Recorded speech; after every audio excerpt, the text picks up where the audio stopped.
झालेला आहे. प्रोटोकॉल पाणी घेऊन साहेबांना रिसीव्ह करण्यासाठी फक्त 6 लोकांचं नाव आहे. नरेंद्रजी बोंडेकर, आमदार उपनेते, माननीय सुरेंद्रजी नायडूजी प्रमुख, माननीय सदानंद गोरवडे माजी आमदार, माननीय मंगलरावजी चंद्रिकापुरे माजी आमदार, आशिष देसाई साहेब लोकसभा पर्यवेक्षक आणि यांना विनंती आहे की साहेबांना रिसीव्ह करण्यासाठी म्हणून व्हेरीफाय करावं. महाराष्ट्राचे लोकप्रिय जननायक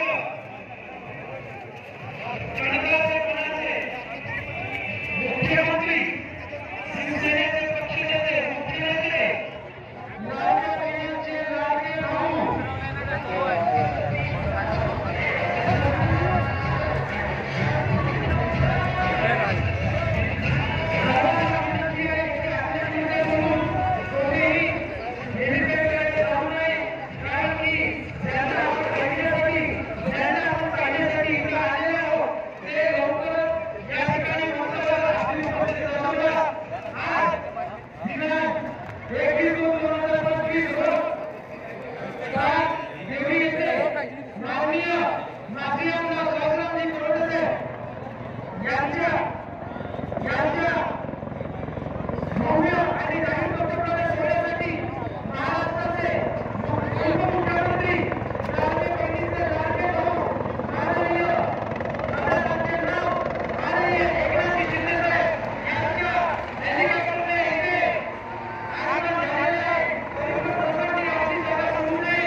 साबुन